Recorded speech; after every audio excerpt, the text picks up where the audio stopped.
की मीटिंग हम मिलते रहेंगे। तो मैं कहना चाहता हूँ कि कुरान की बहुत सी बातें सच्ची हुई हैं और हर एक बात सच्ची है कुरान की। तुम्हारा विज्ञान भी कुरान से आया, ठीक है। तो कुरान को ऐसे बहुत लोग हैं जो झुटलाते रहते हैं, तो इसलिए आप सही उल्मा को देखो, सही उल्मा की बातें सुनो, उसकी तरफ नॉलेज करो। कोई भी देखो मुंह उठा के कुछ भी बोल देता है, उसकी बात पे नॉलेज नहीं करो, उल्मा की बात पे नॉलेज करो। तुम्हें उल्मा के पीछे जाना है, हाफिज के पीछे जाना है। एक टकला है इंडिया का, वो क्या बोला है जानते हो? वो इस वाले जो उल्मा इकबाल ने बोला था वही, और कि मुस्लिम है हम, वतन है सारा हमारा, तीनों अरब हमारे, हिंदुस्तां हमारा, तौहीन की। तो इस पे उसने क्या बोला था जानते हो? उसने इस पे ये बोला कि तीनों अरब हमारा, चीन, उसने बोला तीनों अरब, चीन और हिंदुस्तां हमारा। यानी उसने इतनी गलत बयानबाजी की है कि उसे क्या बोलो। मुझे लगता है कि इसकी माँ का भी, इसका भी डीएनए चेक कराने वाला है। जाके डीएनए चेक करो, क्योंकि इस्लाम से जो नफरत करता है उसका डीएनए चेक करा लो, क्योंकि वो ओरिजिनल नहीं है अपने बाप का। गारंटी मैं लेता हूँ। हाँ, यही सच है, इसके अलावा कोई सच्चाई नहीं है।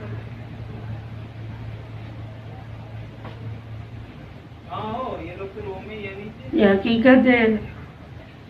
दिन दिन तेरी बात। तो हमारी कुरान से ही विज्ञान आया, हमारी कुरान से हर एक बात हकीकत हुई। आज जो ये बात हकीकत हुई स्टोरी पे भी लगी हुई है, अभी थोड़ी देर बाद मैं हटा दूंगा, ठीक है। ऐसी कई बात है जो कुरान से हकीकत हुई, लेकिन लोगों को समझ नहीं आया। लोगों को ऐसे लोग कंफ्यूज करते गए, उनको समझ कभी नहीं आया। कंफ्यूज करने वाले बहुत से लोग हैं। जैसे ये टकला ये हो गया, इसने क्या बोला? तीनों अरब, चीन और हिंदुस्तां हमारा, लेकिन वो शायद इस तरह से मुस्लिम है हम, वतन है सारा हमारा, तीनों अरब हमारे, हिंदुस्तां हमारा। वो इस तरह से है, लेकिन उसने इस तरह से कहा हुआ था। तो ऐसे कंफ्यूज करने वाले बहुत से लोग हैं, ठीक है। तो ऐसे कंफ्यूज करने वाले लोगों को नॉलेज ना करो, क्योंकि इनका जो है डीएनए चेक कराने वाला होता है। इसका आंसर तुम्हें जब समझ में आएगा तो लेट हो चुकी होगी तुमसे। क्योंकि ये असली माँ असली बाप के नहीं होते, ठीक है। और इन्हें इस चीज का इल्म होता है, और ये भी झूठी खुदाई इख्तियार कर चुका है और ये दावा कर रहा है। मेरा जहाँ तक ख्याल है ये वो है, क्योंकि ये वही है टकला, ये साला, क्योंकि ये भी झूठी खुदाई को फॉलो करता है और ये भी मुसलमानों से उस तरह से पेश आ रहा है जैसे दरिंदा। इंसान नहीं, दरिंदा। सामने से उन्हें भाईचारा दिखाता है, जैसे पुलिस भेज भेज के न जाने हमारी कितनी मदरसे, कितनी मस्जिदें, कितने लोगों को इसने मारा गिराया। मेरे ख्याल से लगता है ये भी वही है, छोटी खुदाई वाला। तो आप लोग सिर्फ उलमाओं को सिर्फ फॉलो करो। किसी आंडू गांडू कुछ भी बोलते रहते हैं, इन लोग का काम ही क्या है? बहकाना, तुम्हारे दिमाग को मिस्टेक दिलाना। कंफ्यूज करना, इनको इस चीज के पैसे मिलते हैं, गलत बयानबाजी करने का, गलत बोलने का। लेकिन अल्लाह कहता है ना, कभी न कभी वो पहाड़ के नीचे जरूर आता है, ये तो जानते हो। और वो तो आता है, वो आएगा जरूर पहाड़ के नीचे। कब तक वो पहाड़ से भागेगा? ऐसे बहुत सारे लोग हैं जो इस्लाम पे भोगते रहते हैं। उनसे यही कहना, उनसे नहीं, उनके माँ बाप से ये कहना है कि तुम अपने बच्चे का डीएनए चेक करा लो, वो तुम्हारी बच्चे नहीं है। उसके बाप से कहना है कि तुम्हारा बेटा नहीं है, उसे तुम्हें हक नहीं है 2 रुपया भी देने का या 2 रुपये की प्रॉपर्टी देने की, क्योंकि उसका डीएनए चेक कराओ।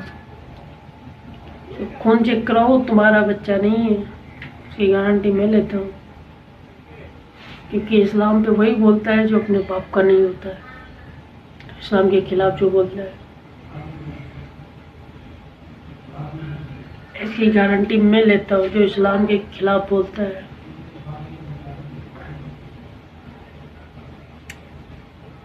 वो अपनी बाप की औलाद ही नहीं है, लिख के ले लो।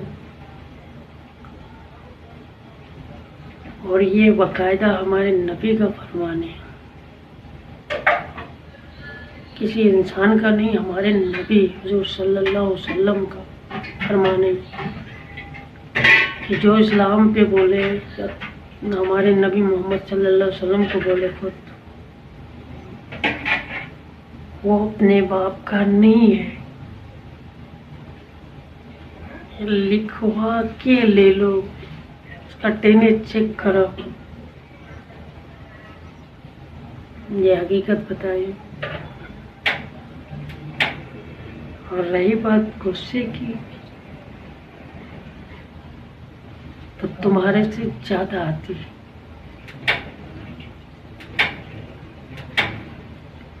तुम्हें इतू सो आती है, मुझे इतू सो आती है। तुम इतना बोलोगे तो मैं उखाड़ फेंक दूंगा तुम्हारी डाबली समेत। समझिए।